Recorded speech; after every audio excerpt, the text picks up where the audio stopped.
Hey y'all, it's Jamie from Dig It Home at Homesteading, and you might be able to see it's a little hot and humid out here, so I'm going to give my camera a minute to adjust to this hot, steamy weather, and then we'll get on with what we're talking about today.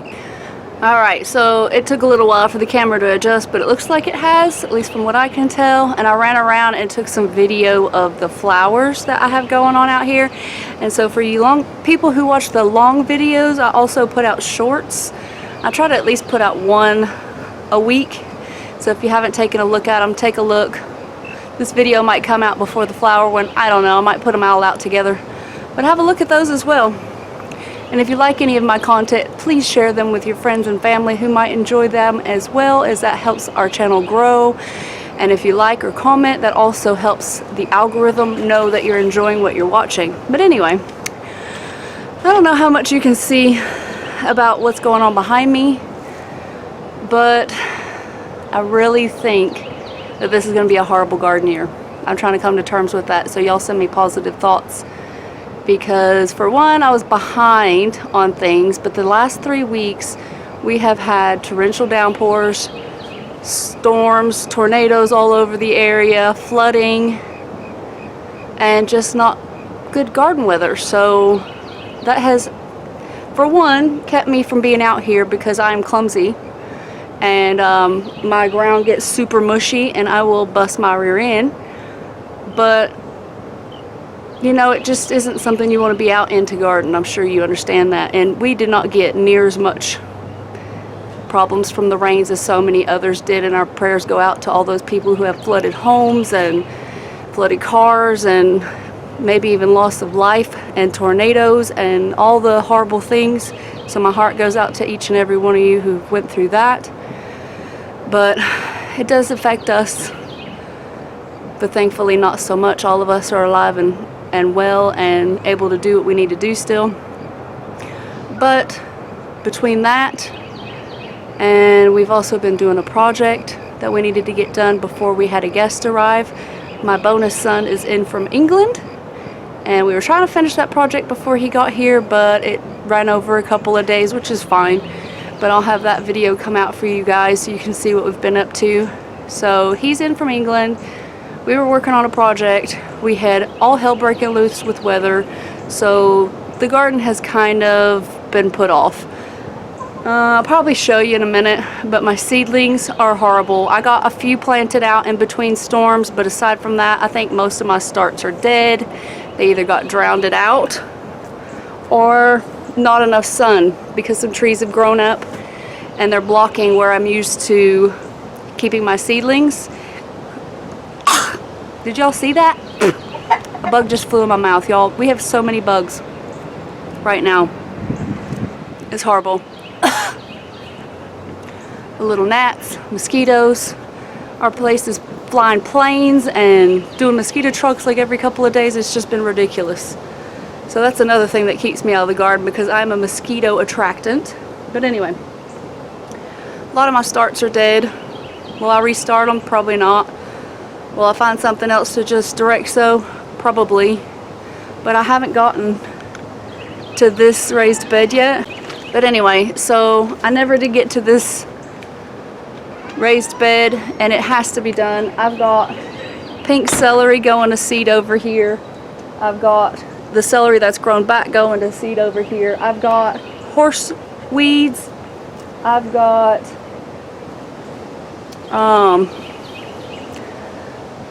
those purple flowers that are very invasive. I can't think of what they are, but I'm sure you'll see it. I've got all of that going through here. I've got kale, collards. Chamomile probably stay. It's still producing, so I need to harvest that. But I need to go through and rip everything out. Any of the celery that's not going to seed, I'm just going to chop it up and freeze it. I think y'all have seen that. And I'm probably going to leave one of these pink celery to go to seed. That way I can harvest it and collect seed. And then I don't know what I'm going to plant. It's really kind of late. It's May. So it's really kind of late to get some spaghetti squash going, but I really want to grow it, and I don't know how the vine borers are going to do, because last year I had them growing with garlic next to them, and that worked out really well. But I don't have garlic in here. I have garlic out front, which some of them are getting ready. Is that normal for some of them of the same variety to be ready but not the others? I don't know. But this year looks like it's going to be a better year for garlic. I probably won't film us harvesting, but I will most likely show you in a video what all we got, because I think it's going to be way better than normal. Oh, and we also had the chickens attack and almost try to kill the bottom of the flock. So our catio is now closed off because that's where she's resting and rehabbing, and everything's healing nicely. So that's really a blessing as well. But another one of those things. Oh, and I found 3 kittens in my husband's shed over there in the attic, and they were screaming their little hearts out. I don't know what happened to Mom. We did set the bin out and try to give those kittens back to the mom, because where they would have just cooked. So I've been bottle feeding 3 kittens for the last couple of weeks throughout everything else going on, bringing them to work and blah blah blah. So yeah, no time for the garden. So now I'm going to run through, and I'm probably just going to reset this bed. I'm not going to film any of that because, as you see, I am already sweating to death. And I'll let you know when I figure out what I want to plant out there. And look at this. Is that not hilarious? This is one of the things Sister got me for Mother's Day, so it needs to find a home out here. I think that is hilarious. Hilarious. But anyway, and let me quickly show you the seedlings, and I'll show you one other thing that the storm did that wasn't so nice, and reset the bed. We'll catch up, and that will probably be the end of this video for now. I'm working on some other projects to share with you guys, so if you haven't yet, please subscribe. We love having you around, hearing your thoughts about things and ideas, because I'm always learning. I don't care how old I get, I will always be a learner. I love to learn about things. But anyway, let's go look at the seedlings, because it's bad, y'all. So here's what we've got going on over here. I have a few tomatoes. They are really behind, not looking that great, so I'll probably try to plant them out. Some milkweed way far behind. My Moon and Stars melons never came up. Straw flower looks like they're coming up. These are some flowers that I couldn't even see the seeds, but I planted from my grandmother's funeral, and they're coming up. We do have some new baby asparagus coming up, but everything over there, look at all the empty. One dahlia, possibly. Purple straw flower, nothing. African daisy, nothing. And then we have things that have just died. Greg's Grande, I don't even know. I think I have planted out a couple of lemon mints. Anywhere there's a section that's missing, I did get to plant out. But Mexican mint marigold. There are some St. John's worts right there. Cumin didn't come. Ducat dill. One little teeny tiny Everglades tomato that is struggling. I did get a few of them put out. Oh, we do actually have some black-eyed Susans. All of these are way far behind or way far forward. My timing is horrible this year. Some marigolds that desperately need to go out. And that says lovage, but that sure looks like mint. Is that in the same family? I don't know. These are just elderberry babies that I probably will list for sale. We might get some New Zealand spinach. They love heat if you're looking for a spinach alternate, but aside from that, everything's either not come up, or it's died back, or it is in great distress from needing to be sown out. You see that giant mimosa tree? That should be standing up here. Instead, it's got blown over in all of our horrible winds. And y'all don't mind all this insulation, that's for another project. But look at this. Just uprooted and fell over. And that was a massive mimosa tree, and we love them, and I know they're medicinal. I think I will be making a tincture. I've even seen some people make a jelly out of it, so if you have things that you like to do with them, please let me know, because I have done nothing with them. I just have enjoyed them, and the butterflies love them, as well as the bees, so we do not consider them trash trees. But yeah, I think this is going to be firewood. And you might be able to see our grass has gone crazy. This yard's been too wet to mow. Plus, both of our mowers are broken now, so we're using a weed eater at the moment while we wait for parts. And I'm wearing rain boots today because I don't want to deal with any venomous snakes. I've already seen a giant orange face skink. I can't remember what they're called, but they're huge. They're like, it's like 1.5 inches wide and like 8 or 9 inches long. Pretty big thing. I tried to catch it. It was too fast. So grass is crazy, garden's crazy, life is crazy. Sometimes we just gotta roll with it. So I'm gonna do that bed and I'll meet you back in a minute. Morning glory. As soon as I stared at it, I remembered. So before I yank them all out, you get to look at them. I do not let those hang out in my garden because that will be invasive and take over and kill everything. Okay, hot, sweaty, dirty, but I got a crap ton of this pink celery. So I'm pretty happy with that. Some of it's gone to seed. I left one over there so it can continue to go to seed.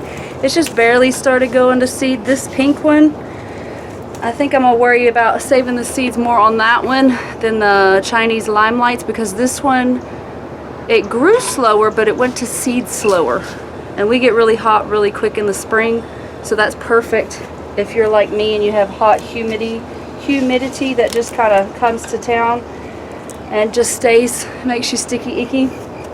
This is the regrowth of the Chinese limelight, so we'll see. And I have this mesh thing over the bed for the chickens, which it doesn't really help all that much because they've been tunneling in and laying their eggs. But I've been pulling the celery through so it takes off a lot of extra foliage. So the chickens have been getting that. And if they don't want it, it'll compost in place. You might see I have a tea kettle here. That's because right over there was a crap ton, literal crap ton of fire ants, and my hands are tore up now. And I have tried pepper, I have tried cinnamon, I have tried diatomaceous earth or DE, and none of it's helped. The last couple years they've been just resilient to everything I could stick on them except for the hot water, boiling hot water. And that will kill some nutrients in my bed, so I will have to amend this bed before too long. But I'm gonna bring in this harvest and then I'm going to figure out what we're going to plant. And I need to go collect the chamomile. The chamomile is not supposed to grow here, and it has been doing fantastic. We probably have half a quart jar, and that's only because I haven't been coming out here and collecting it how I'm supposed to. We'd probably have 2 quarts full if I'd come out here every day and collected it how I was supposed to. So, oh, and by the way, this is a Hori Hori. If you like this, I can leave a link for it below. And also, I do have another video about what else I do with this excess celery. I can link that below if you're interested. So bring this in, calendula, and then we'll go over what I plan on putting here, as it is super hot and things need to be direct sowed now. So we just can't even worry about starts anymore. Okay, so the only thing I've left in there is the calendula, a couple of beets, and one little kohlrabi. And then the pink celery that's going to seed. Went through and collected some of the chamomile. Chamomile is what I left in there, not calendula. That's the next bed over. I'll show you what we've decided to put out here. I am going to attempt to do the spaghetti squash here. And then I do have those marigolds that are over there that need to be planted out. So I'm going to put those just right in front of the spaghetti squash. Hopefully try to detour. The vine borers are horrible here. That's probably my worst pest besides from the tomato hornworm. And then I've also got some determinate tomatoes here. I'll tell you the varieties. Floridade, which I have never grown. That's a tomatillo. I was certain all my tomatillos were murdered, but that's positive. Tessa's landrace currant is not a determinate, so it needs to go somewhere else. Another floridade, another floridade, and another floridade. So basically floridades are the ones I'm going to plant in here that are determinate, and hopefully they don't get that big, and they are supposed to be one that can handle our heat and humidity. As you see, they're tiny. It's May, y'all. I planted these I started them in January, but this is what happens when you don't have enough sunlight and then you don't uppot them. So we'll see if they're stunted. We'll see if we get any tomatoes. If not, I'll rip them out, plant something else. No big deal. We will just go with the flow of this garden year and not get stressed out, because there's always next season. So aside from the tomatoes, the spaghetti squash, and the flowers, we're gonna have these dragon tongue bush beans. I've never grown those before, but I see them and they're lovely. And I know you can have them fresh eating, or you can save them for the dried bean. And then royal burgundy bush beans and jade beans. I might actually not grow these and just grow a lot more of the jade green beans and just have like a dense thing of jade green beans. And that's about all I'm planning on putting out here today. And that will be... What are you doing, kitty cat? That is not a drink. Anyway, that is going to be all I'm going to do today, and I appreciate you spending time with me. And if you have ideas for what else I should plant out in this bed, please let me know. I probably have it. And I believe sister and I are going to be able to put together a video for you guys tomorrow. It won't be out tomorrow, but we're going to try and film a video for you together tomorrow. So please hit like and subscribe so you can see that. And all the best wishes. And if your family or loved ones or friends are affected by all these storms, my heart goes out to you. And until next time, love you, bye-bye.